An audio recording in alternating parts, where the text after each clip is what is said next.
The 1990s gave us The Matrix, Jurassic Park, and Terminator 2.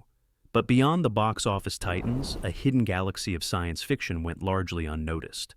Films that dared to be stranger, more thought-provoking, and far more daring than the mainstream would allow.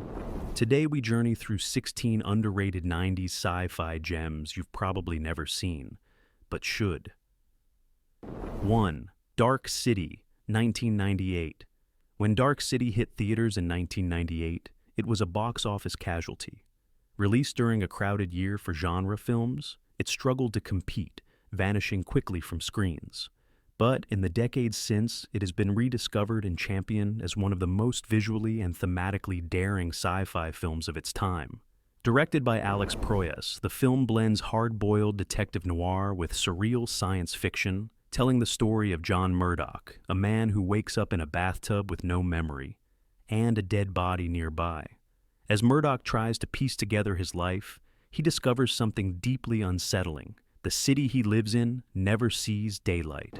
Time seems to stop at midnight, and pale, bald, otherworldly beings, known only as the Strangers, roam the streets, altering people's identities and reshaping the very architecture of the city with a power called the tuning.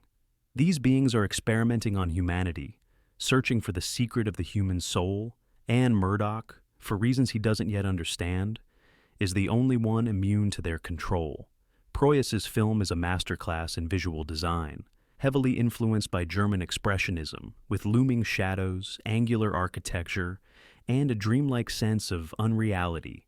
The cityscape itself is a character, claustrophobic, mutable, and menacing. The director's cut, released years later, removes an early voiceover that spoiled the mystery, allowing viewers to experience the film's mind-bending twists as intended. While audiences of the 90s didn't quite know what to make of Dark City, it went on to influence other genre-defining works, including The Matrix, which borrowed its production sets and some thematic DNA. Today it's celebrated for its bold originality and philosophical depth, exploring identity, free will, and what makes us human. It's less a movie you watch than a dream you inhabit, and once you've been there, you never quite leave. 2. Strange Days, 1995. Kathryn Bigelow's Strange Days is a film that, in 1995, felt like science fiction. Today, it feels almost uncomfortably prophetic. Written by James Cameron and Jay Cox, the film is set in a gritty near-future Los Angeles during the final 2 days of 1999. The city is a powder keg of unrest, and in the middle of it all is Lenny Nero, a former cop turned black market dealer of illegal playback clips, recordings of people's experiences that allow the user to see, hear, and feel exactly what another person felt. When Lenny stumbles across a clip that appears to document a brutal murder from the killer's point of view, he becomes entangled in a dangerous conspiracy involving corrupt cops, political assassination, and escalating street violence. His only allies are his tough-as-nails friend Mace and his own quick wits, which may not be enough to survive the night. Bigelow directs with ferocious energy, using then groundbreaking first-person camera rigs to immerse the audience in the disorienting sensation of jacking in to someone else's reality. The result is a visceral, sometimes overwhelming sensory experience that perfectly mirrors the film's themes of voyeurism, exploitation, and the blurring of reality and memory. At the time of its release, Strange Days was a commercial disappointment. Its raw portrayal of police brutality, urban decay, and media manipulation made it a tough sell for audiences expecting sleek, escapist sci-fi. But over the years, it's been reevaluated as a bold, fearless piece of cyberpunk filmmaking, one that anticipated our current debates over surveillance, digital privacy, and the ethics of immersive technology. The film's ending refuses to offer a simple victory. It acknowledges that corruption and injustice can't be erased in a single act, but it also leaves room for human resilience and hope. Watching Strange Days now feels less like looking back at a failed prediction and more like staring into a mirror, one that reflects the present as much as the future. 3. Gattaca, 1997. In 1997, Gattaca slipped quietly into theaters, overshadowed by louder, flashier sci-fi. But over time, it has earned its place as one of the most thoughtful and enduring science fiction films of the decade. Directed by Andrew Niccol, it envisions a not-so-distant future where genetic engineering dictates a person's entire life, from career prospects to life expectancy. In this world, valids are genetically perfected before birth, while invalids like Vincent Freeman, conceived naturally, face discrimination and exclusion. Vincent dreams of becoming an astronaut, but his DNA marks him as unfit. Determined to beat the system, he strikes a deal with Jerome Morrow, a valid whose promising career was ended by a crippling accident. With Jerome's genetic identity, Vincent infiltrates Gattaca, the elite space program, all while hiding his true origins and dodging suspicion from investigators, including a detective who is closer to him than he realizes.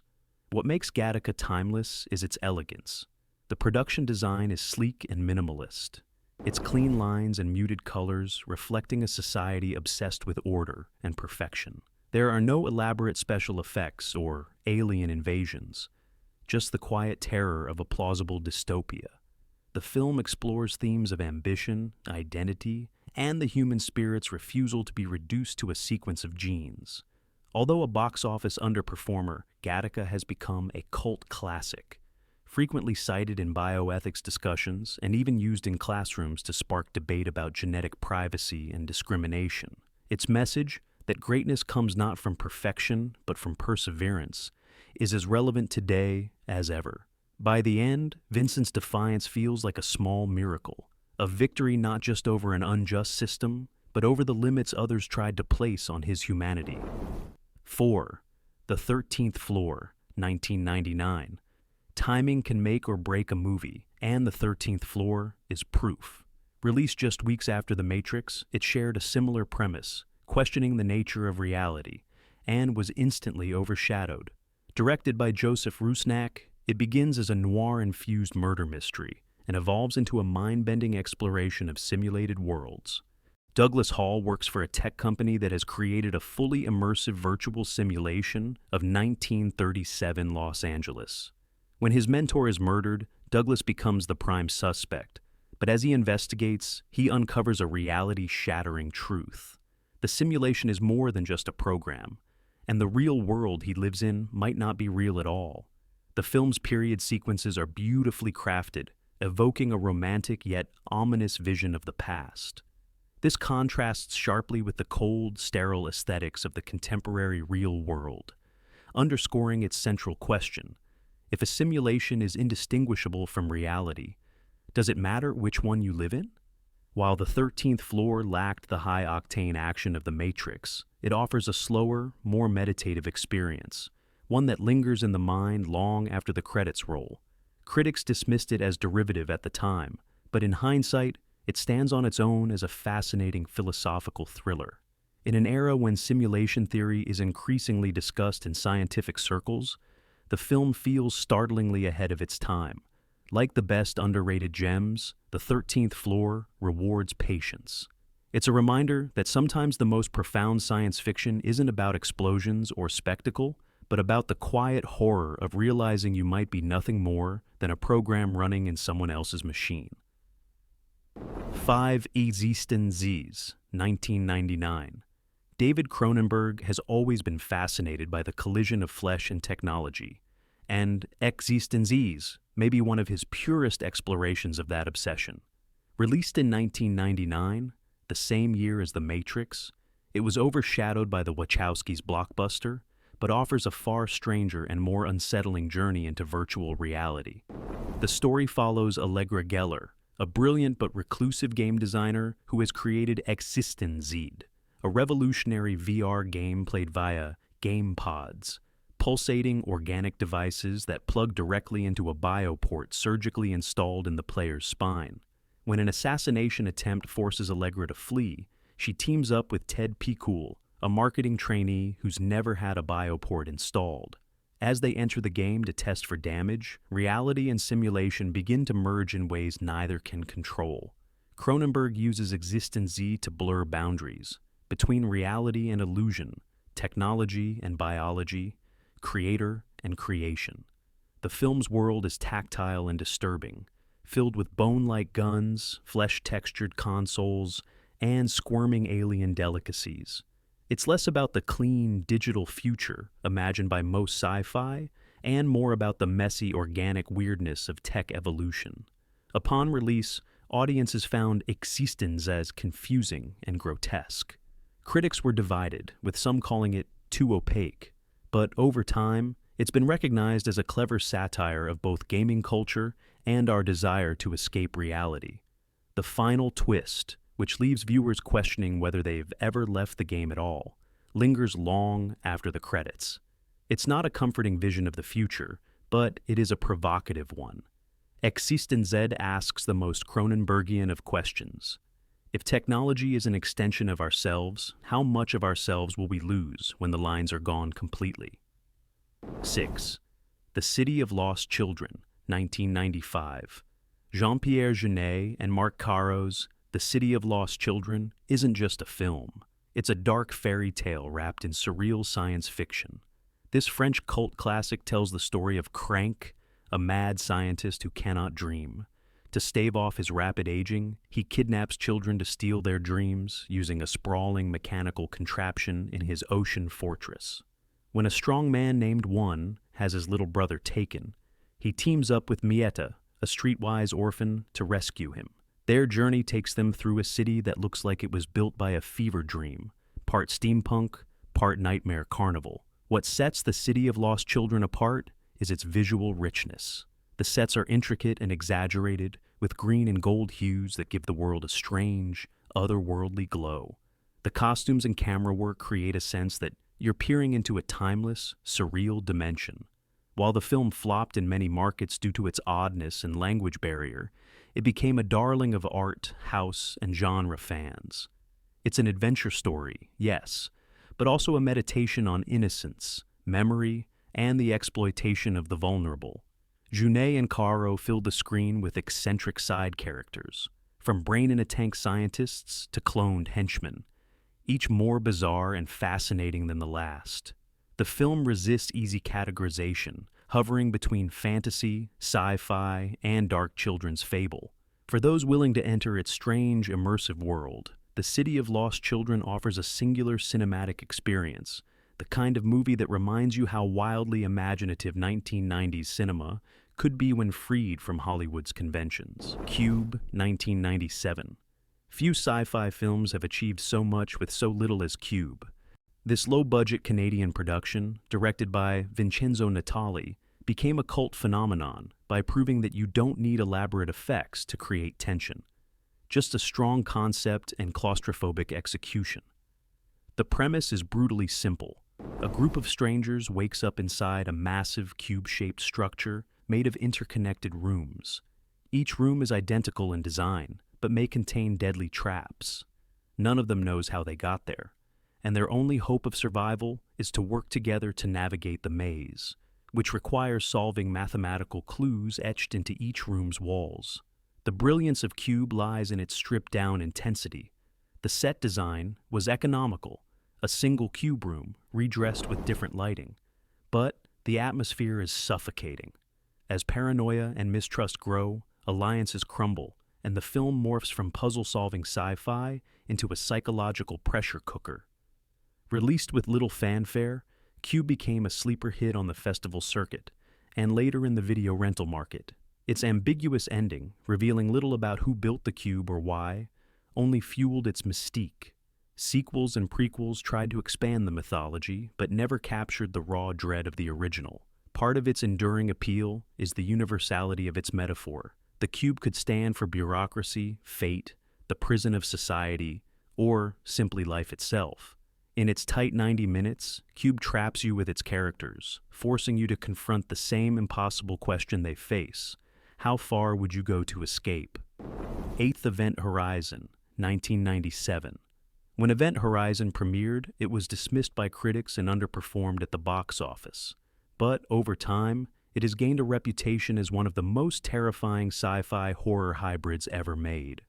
Directed by Paul W.S. Anderson, The film follows a rescue crew sent to investigate the Event Horizon, a spaceship that disappeared years earlier during an experimental faster-than-light jump, only to reappear mysteriously near Neptune. The crew, led by Captain Miller and accompanied by the ship's designer, Dr. Weir, boards the Event Horizon and finds signs of massacre. It soon becomes clear that the ship's gravity drive may have opened a gateway to another dimension, one not of alien life, but of pure chaos and unimaginable horror. The production design is extraordinary. Gothic, cathedral-like interiors clash with high-tech machinery, creating a setting that feels both sacred and profane. The film's scares are psychological as much as they are visceral, with nightmarish visions preying on each crew member's deepest guilt and fears.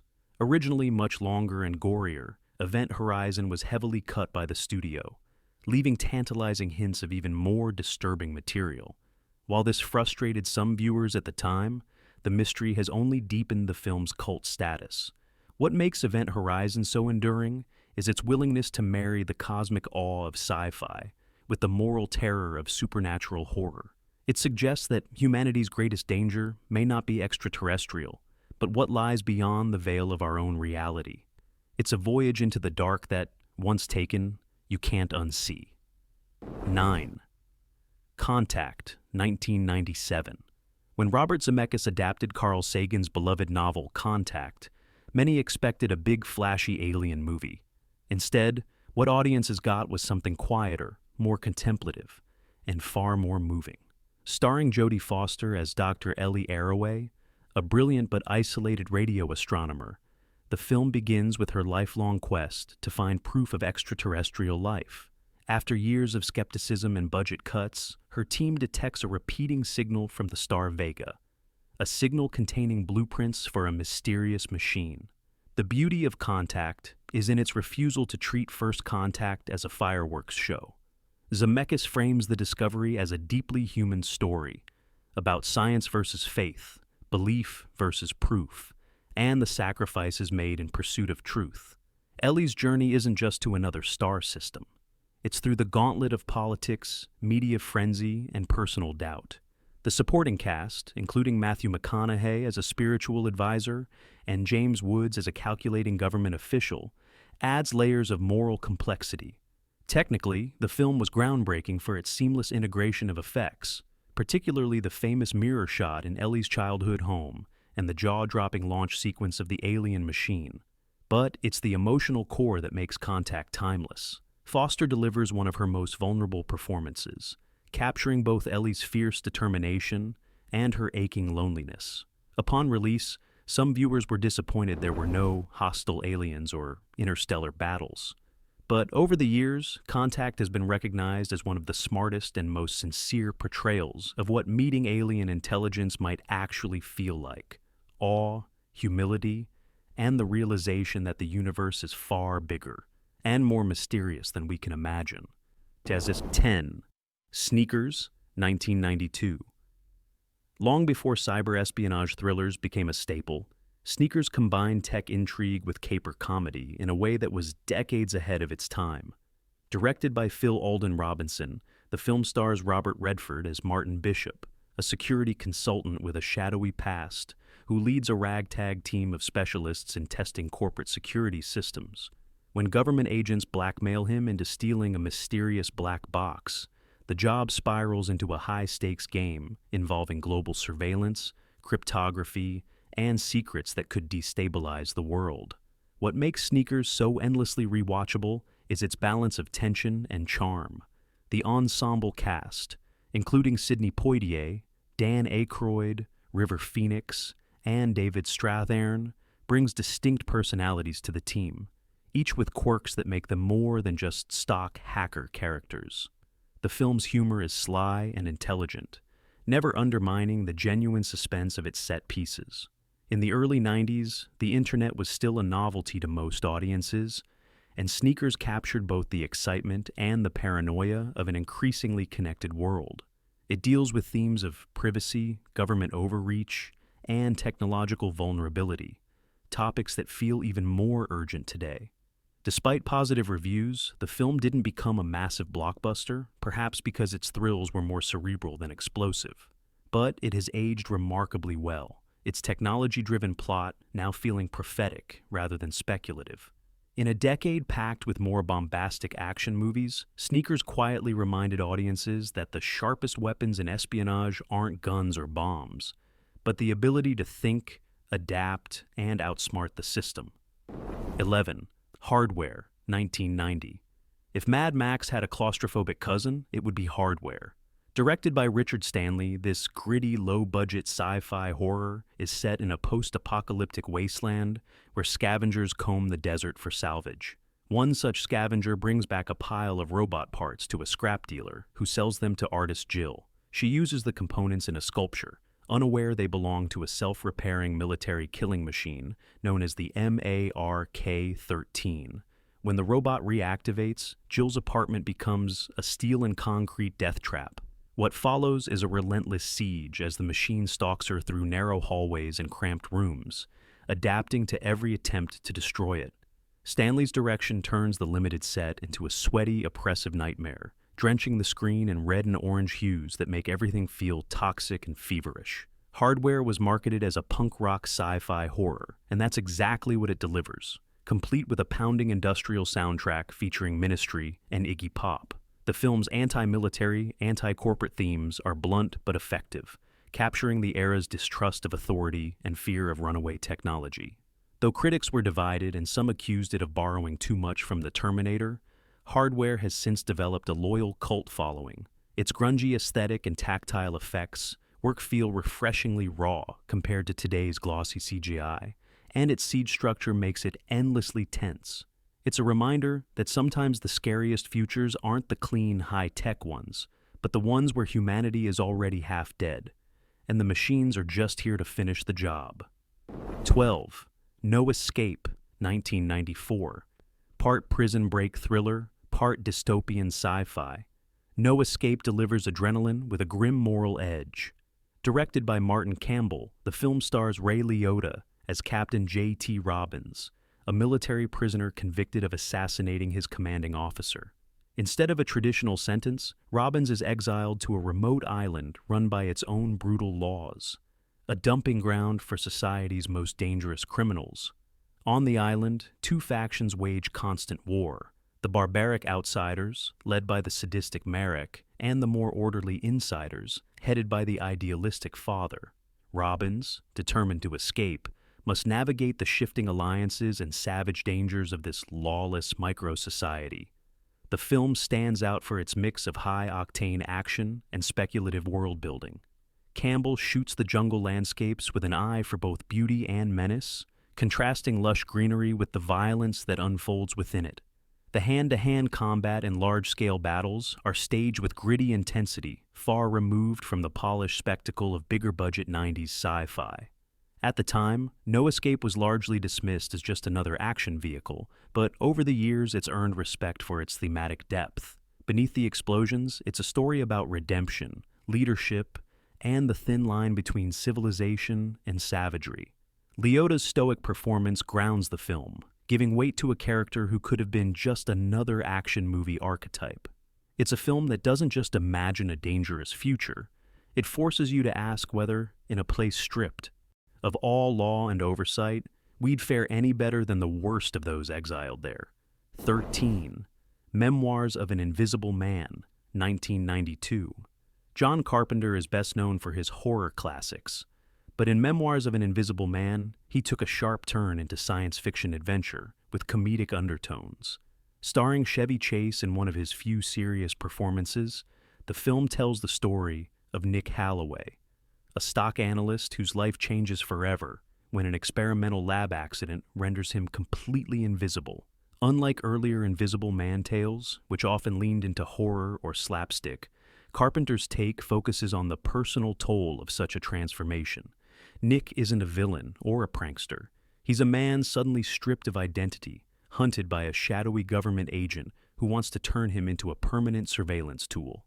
As Nick evades capture, he falls for Alice Munro, forcing him to navigate romance while literally unseen.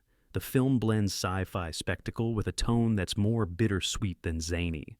The invisibility effects were cutting edge for the early 90s, with inventive sequences that still hold up surprisingly well. One standout scene involves Nick eating breakfast while invisible, the food appearing to float and vanish bite by bite. A visual marvel at the time. Critics were divided, and the film didn't connect strongly at the box office, partly because audiences weren't sure how to take Chevy Chase in a dramatic role. Yet, in hindsight, that casting is part of its charm. Chase plays Nick with a weary, everyman quality that grounds the more fantastical elements. Memoirs of an Invisible Man is a film about being erased from society, from relationships, from your own sense of self. Beneath the special effects and chase sequences lies a quietly haunting idea.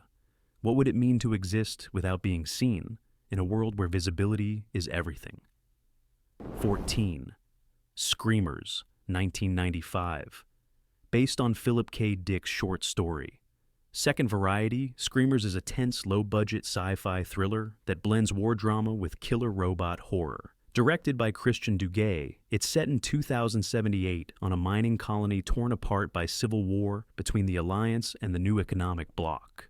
To protect themselves, Alliance scientists create autonomous weapons called Screamers, lethal machines that burrow underground and shred anything emitting a human heartbeat. At first, the Screamers are a tactical advantage, but over time, they evolve, creating new, more sophisticated models, some capable of mimicking humans. When Colonel Joseph Hendrickson ventures into enemy territory to negotiate peace, he discovers that the Screamers have begun acting on their own agenda, with devastating consequences. The film's greatest strength lies in its paranoid atmosphere. No one can be trusted, because anyone, soldier, civilian, or even a child, might be an artificial imposter. The desolate landscapes, filmed in Quebec's icy quarries, give the film an oppressive, end-of-the-world feel. While Screamers didn't have the budget for massive effects, it compensates with a gripping story and the kind of existential dread Dick's works are known for. Weller brings his trademark stoicism to the lead role, grounding the more fantastical elements in a believable human struggle. Ignored by most audiences in 1995, Screamers has since found a loyal following among sci-fi purists. It's a cautionary tale about technology that outgrows its leash, and a reminder that sometimes the deadliest enemies are the ones we built ourselves. 15. The Arrival, 1996. In the mid-90s, alien invasion films were dominated by bombastic blockbusters like Independence Day. Then came The Arrival, a smaller, smarter entry in the genre that traded explosions for paranoia and mystery. Directed by David Twohy, the film stars Charlie Sheen as Zane Zeminski, a radio astronomer who intercepts a strange signal from space, proof of extraterrestrial intelligence. When Zane reports his findings, he's abruptly fired. Obsessed with uncovering the truth, he traces the signal's source to a remote Mexican village, where he discovers a massive alien terraforming project underway. The aliens, disguised as humans, are subtly altering Earth's climate to make it more hospitable for their species. Unlike many alien films of its era, The Arrival focuses on the investigative process. We follow Zane's increasingly desperate attempts to gather evidence while evading both human collaborators and alien assassins. The film keeps its creatures mostly in the shadows until late in the story, using practical effects to create unsettling glimpses of their insect-like forms. Sheen delivers one of his most restrained performances, portraying Zane as intelligent but frazzled, a man out of his depth against a conspiracy of global proportions. The pacing is tight, the stakes escalate steadily, and the final act delivers a satisfying blend of suspense and revelation. Though it didn't make a major splash in theaters, The Arrival has aged remarkably well, in part because its premise, covert environmental manipulation, feels even more timely today. It's a rare 90s sci-fi film that plays like a slow-burn thriller, keeping you hooked until the very last frame. 16. Outland, 1991. While not widely remembered today, Outland is a fascinating mix of sci-fi and Western sensibilities, echoing high noon in a futuristic setting. Set on Io, one of Jupiter's moons, the film follows Federal Marshal William O'Neill as he investigates a series of mysterious worker deaths at a mining colony. O'Neill discovers the miners are being supplied with an illegal performance-enhancing drug that allows them to work longer hours, but eventually drives them to violent, suicidal behavior. When O'Neill moves to shut down the operation, the corporate powers in charge hire assassins to eliminate him. With no backup coming, O'Neill must face them alone. What makes Outland stand out is its commitment to realism. The production design is grounded and utilitarian, with cramped corridors, industrial machinery, and a constant awareness of the hostile vacuum just beyond the walls. Director Peter Hyams uses long, suspenseful sequences to build tension, culminating in a cat-and-mouse showdown that's pure old-school Western, just transplanted to space. Although marketed as an action film, Outland is more interested in themes of isolation, moral courage, and the human cost of corporate greed. Connery's performance is quietly heroic, portraying a man who refuses to look the other way, even when it means standing alone against impossible odds. The film was a modest success, but faded quickly from public memory, overshadowed by flashier 90s sci-fi. Yet for those who discover it now, Outland offers a gripping, atmospheric blend of genres, a reminder that even in the far reaches of space, justice can still come down to one man against the system. From surreal dreamscapes to gritty dystopias, these 16 underrated 90s sci-fi films prove the decade's imagination went far beyond the blockbusters. Each is a world worth exploring, strange, bold, and unforgettable. Which have you seen, and which will you watch next? Let us know in the comments.